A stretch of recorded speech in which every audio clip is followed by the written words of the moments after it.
Hello students, how are you? Very good.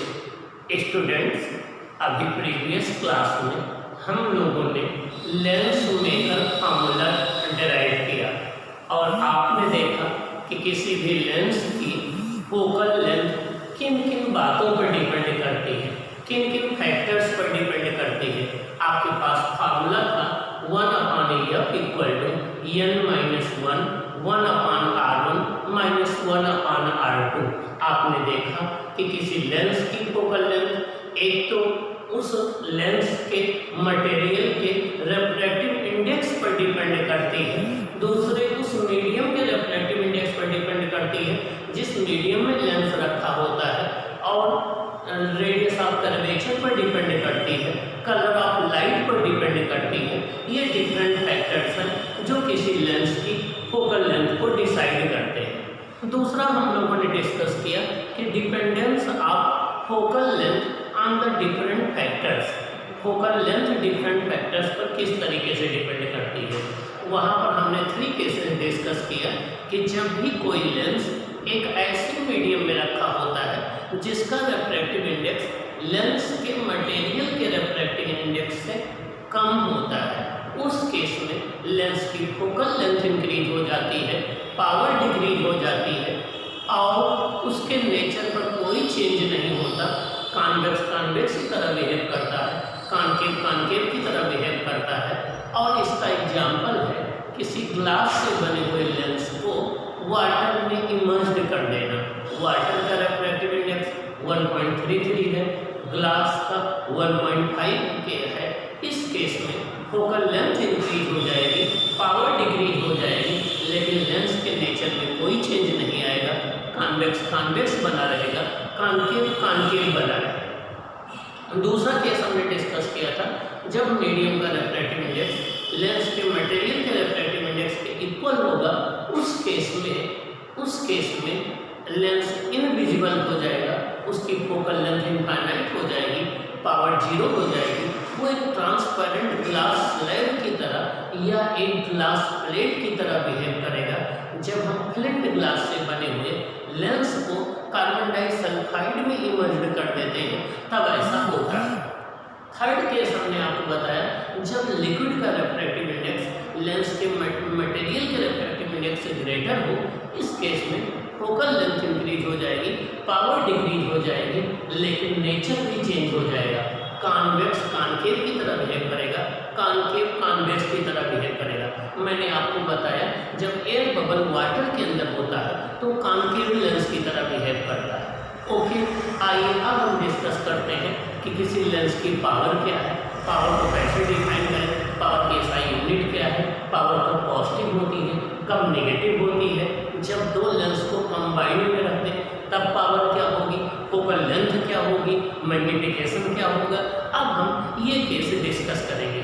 हमारा इस video lecture का टारगेट है number 1 power of the lens को डिस्कस करना, नंबर 2 कंबाइंड फोकल लेंथ को डिस्कस करना, कंबाइंड पावर को डिस्कस करना। आइए हम डिस्कस करते हैं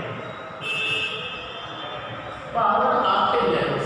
क्या पावर ऑफ द लेंस? तो पावर ऑफ द लेंस को यहाँ से देखिए P = 1/f। यह क्या है? Focal length. किसमें? मीटर में। P क्या है? पावर। तो हम पावर को डिफाइन कर सकते हैं कि the reciprocal of the focal length taken in meter is called power of the lens. The reciprocal of the focal length expressed in meter is defined as the power of the lens. First definition हो जाएगी the reciprocal of the focal length expressed in meter is called power of the lens.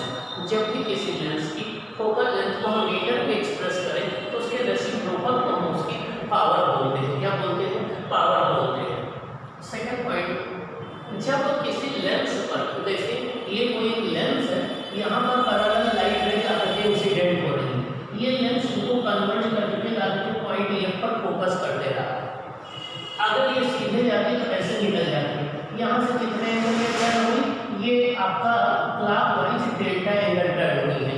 10 delta equal to क्या हो जाएगा? H/F। अगर delta small हो तो 10 delta equal to delta हो तो delta equal to H/F। If H = 1 metre है तो डेल्टा इक्वल टू 1/f हो जाएगा।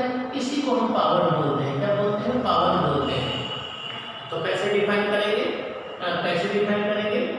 तो किसी लेंस में यूनिट डिस्टेंस पर इंसिडेंट पैरेलल रेज को कन्वर्जिंग या डाइवर्जिंग करने की एबिलिटी को हम पावर ऑफ द लेंस बोलते हैं। द कन्वर्जिंग और diverging of parallel light raise falling at unit distance from the principal axis is measured the power of the lens।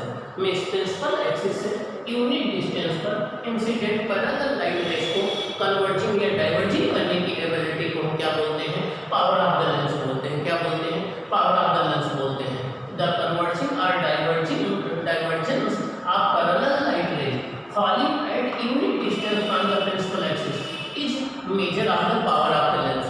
तो जब भी parallel light rays principal axis से unit distance पर incident हो रही हो तो उनको कन्वर्जिंग या डाइवर्जिंग करने की एबिलिटी को क्या बोलते हैं? पावर ऑफ द लेंस बोलते हैं। क्या बोलते हैं? पावर ऑफ द लेंस बोलते हैं। आइए देखें, द कन्वर्जिंग और diverging ability of the lens to parallel light rays falling on it is called power of the lens. किसी लेंस पर इंसिडेंट होने वाली पैरेलल लाइट रेज को कन्वर्ट या डाइवर्ज करने की कैपेसिटी को हम पावर ऑफ द लेंस बोलते हैं। It is denoted by P। इसको किससे डिनोट करते हैं? कैपिटल P से। किससे डिनोट करते हैं? कैपिटल P से। It's SI unit is diameter. इसकी SI यूनिट क्या है? डायमीटर। पॉजिटिव कन्वर्जेंस लेंस या कॉन्वेक्स लेंस। कन्वर्जिंग लेंस के लिए, कन्वर्जिंग लेंस को हम लोग कॉन्वेक्स लेंस बोलते हैं। तो कॉन्वेक्स लेंस के लिए पावर पॉजिटिव होती है। डाइवर्जिंग लेंस या कॉन्केव लेंस, कॉन्केव लेंस के लिए पावर नेगेटिव होती है। एक प्लेन ग्लास प्लेट के लिए पावर 0 होती है। एक प्लेन ग्लास प्लेट के लिए पावर 0 होती है। कन्वर्जिंग लेंस के लिए पावर पॉजिटिव होती है। डाइवर्जिंग लेंस के लिए पावर नेगेटिव होती है। आइए देखें पावर का फॉर्मूला देखें। पावर का फॉर्मूला अप्लाई करने के पहले ये आपको देखना होगा कि फोकल लेंथ किस में गिवन है। क्या सेंटीमीटर में गिवन है या मीटर में गिवन है? अगर सेंटीमीटर में गिवन है तो P = 100/f आ जाएगा। यहाँ यह को विद साइन रखना है। अगर प्लस में है तो प्लस साइन के साथ, माइनस में है तो माइनस साइन के साथ। और अगर मीटर में दिए तो P = 1/f। P = 1/f होता है डायोमीटर। ओके, अब 1 डायोमीटर की डेफिनेशन क्या है? The power of a lens of focal length 1 metre is said to be 1 dioptre. कोई लेंस जिसकी फोकल लेंथ 1 मीटर हो उसकी पावर को 1 डायोमीटर कहते हैं। कोई लेंस जिसकी फोकल लेंथ 1 मीटर हो उसकी पावर को 1 डायोमीटर कहते हैं। तो 1 dioptre is defined as the focal length power of a lens having focal length 1 metre. 1 dioptre is defined as the power of a lens having focal length 1 metre. कोई lens जिसकी focal length 1 metre हो उसकी power को 1 dioptre कहते हैं। 1 dioptre = 1/1 metre. अब power of a lens change when it is immersed in liquid। जब किसी हम लेंस को किसी लिक्विड में इमर्ज कर देते हैं तो उसकी पावर चेंज हो जाती है। आइए देखें, जब जिस लिक्विड में हम इमर्ज कर रहे हैं उस लिक्विड का रिफ्रैक्टिव इंडेक्स ग्लास लेंस के मटेरियल के रिफ्रैक्टिव इंडेक्स से स्मॉलर हो तो उस केस में फोकल लेंथ डिक्रीज हो जाती है। फोकल लेंथ इंक्रीज हो जाती है, पावर डिक्रीज हो जाती है, लेंस का नेचर नहीं चेंज होता है। जब लिक्विड का रिफ्रैक्टिव इंडेक्स जिसमें हम इमर्ज कर रहे हैं अपने लेंस को उसका रिफ्रैक्टिव इंडेक्स लेंस के मटेरियल से ज़्यादा होता है तभी फोकल लेंथ इंक्रीज हो जाती है, पावर डिक्रीज हो जाती है, नेचर चेंज नहीं होता है, नेचर चेंज हो जाता है। कॉन्केव कॉन्वेक्स की तरह बिहेव करेगा, कॉन्वेक्स कॉन्केव की तरह बिहेव करेगा। जब दोनों का रिफ्रैक्टिव इंडेक्स सेम होता है तो फोकल लेंथ इंफिनिटी हो जाती है, पावर 0 हो जाती है, वो इनविजिबल हो जाएगा और वो ग्लास प्लेट की तरह बिहेव करेगा। ओके, अब हम देखेंगे कि अगर दो लेंस एक दूसरे के कांटेक्ट में रख दिए गए हो, दो लेंस एक दूसरे के कांटेक्ट में रख दिए गए हो तो इनकी कंबाइंड पावर क्या होगी, कंबाइंड फोकल लेंथ क्या होगी, कंबाइंड मैग्नीफिकेशन क्या होगा। देखिए ये L1 लेंस है, ये L2 लेंस है, एक दूसरे के कांटेक्ट में रख दिए गए हैं और प्रिंसिपल एक्सिस पर एक पॉइंट ऑब्जेक्ट को रखी गई है, यू डिस्टेंस पर है। यहाँ से चलने वाली लाइट है लेंस L1 से रिफ्रैक्शन के बाद अगर ये लेंस L2 ना होता तो I1 पर आकर फोकस करती, I1 पर इस ऑब्जेक्ट का इमेज बनता है, इसको हम B' मान ले रहे हैं।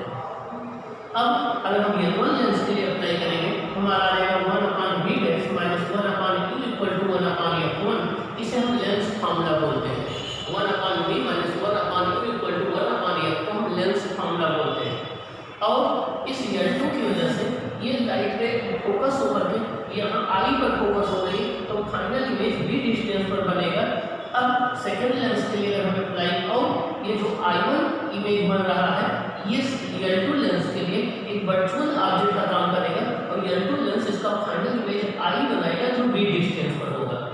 आइए देखें, थर्ड लेंस L1 के लिए 1/v dash minus 1/u equal to 1/f1, 1/v dash minus 1/u equal to 1/f1।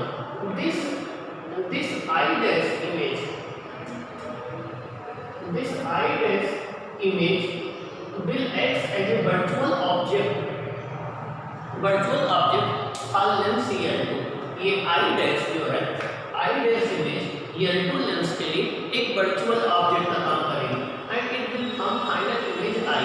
तो इसका फाइनल इमेज I बनेगा जो भी डिस्टेंस पर होगा फॉर लेंस L2 के लिए 1/v minus 1/v dash equal to 1/f2। First और सेकंड को ऐड कर लें तो 1/v dash minus 1/u plus 1/v minus 1/v dash equal to 1/f1 plus 1/f2। ये दोनों कैंसिल हो जाएंगे। 1/v minus 1/u equal to 1/f1 plus 1/f2। 1/v minus 1/u equal to 1/f। ये अब क्या है, फोकल लेंथ है combined lens की। क्या है, कंबाइंड लेंस की फोकल लेंथ है। तो 1/f equal to 1/f1 plus 1/f2 हो जाएगा, या f equal to f1 plus f2 हो जाएगा। यहाँ पर हमें जब भी फार्मूला ये अप्लाई करना है, f1 f2 को विद साइन पुट करना है। जब भी ये फार्मूला अप्लाई करना है, f1 f2 को विद साइन पुट करना है। आइए देखें, कंबाइंड लेंस की पावर क्या होगी, P1 equal to 1/f1, P2 equal to 1/f2, तो P equal to P1 plus P2। Put P1 and P2 with sign, यहाँ हमें P1 और P2 को विद साइन पुट करना है। अब टू लेंस, अगर यहाँ पर दोनों लेंस एक दूसरे के कांटेक्ट में रखे हैं, इनके बीच की डिस्टेंस को नेगलेक्ट मान लिया। अगर वो एक दूसरे से d डिस्टेंस अपार्ट रखे हो तो उनकी फोकल लेंथ होती है 1/f equal to 1/f1 plus 1/f2 minus d/f1f2। उनकी पावर होती है p equal to p1 plus p2 minus d p1 p2। आइए स्पेशल केस कुछ देखते हैं। अगर हम मान लें कि एक कॉन्वेक्स लेंस है जिसकी फोकल लेंथ प्लस f है, दूसरा कॉन्केव लेंस है जिसकी फोकल लेंथ माइनस f है, दोनों को एक दूसरे के कांटेक्ट में रखा गया, तो कंबाइंड लेंस की फोकल लेंथ इन्फिनिटी हो जाएगी, पावर 0 हो जाएगी, और ये एक प्लेन ग्लास प्लेट की तरह बिहेव करेगा। कैसा बिहेव करेगा, प्लेन ग्लास प्लेट की तरह बिहेव करेगा। अगर f1 इक्वल टू f1 हमारा पॉजिटिव हो, f2 नेगेटिव हो, तो 1/f equal to 1/f1 minus 1/f2। अब यहाँ पर f1 अगर f2 से ग्रेटर होगा तो 1/f1 1/f2 से स्मॉलर होगा, कंबाइंड फोकल लेंथ नेगेटिव आएगी, और कंबाइंड लेंस एक डाइवर्जिंग लेंस की तरह बिहेव करेगा या कॉनकेव लेंस की तरह बिहेव करेगा। अगर f1 लेस देन f2 होगा तो 1/f1 ग्रेटर देन 1/f2 होगा, कंबाइंड फोकल लेंथ पॉजिटिव होगी, और ये कॉन्वेक्स लेंस की तरह या कन्वर्जिंग लेंस की तरह बिहेव करेगा। अब मैग्नीफिकेशन देखते हैं। अगर फर्स्ट लेंस का मैग्नीफिकेशन m1 हो, दूसरे का m2 हो, तो कंबाइंड मैग्नीफिकेशन हो जाएगी m equal to m1 into m2। सबसे इंपॉर्टेंट पॉइंट देखें, मैग्नीफिकेशन मल्टीप्लाई हो रहा है, पावर अलजेब्रिकली ऐड हो रही है, फोकल लेंथ रेसिप्रोकल में ऐड हो रही है। और अब मैग्नीफिकेशन का फॉर्मूला होता है लेंस के लिए m equal to v/u equal to f minus v/f equal to f/f plus u। Okay, तो ये मैग्नीफिकेशन का फॉर्मूला हो जाएगा। तो कंबाइंड मैग्नीफिकेशन ये होगा, कंबाइंड पावर ये होगी, कंबाइंड फोकल लेंथ ये हो जाएगी जब दो लेंस एक दूसरे के कांटेक्ट में रखे जाएंगे। ओके, अब हम इन पर बेस्ड न्यूमेरिकल का डिस्कशन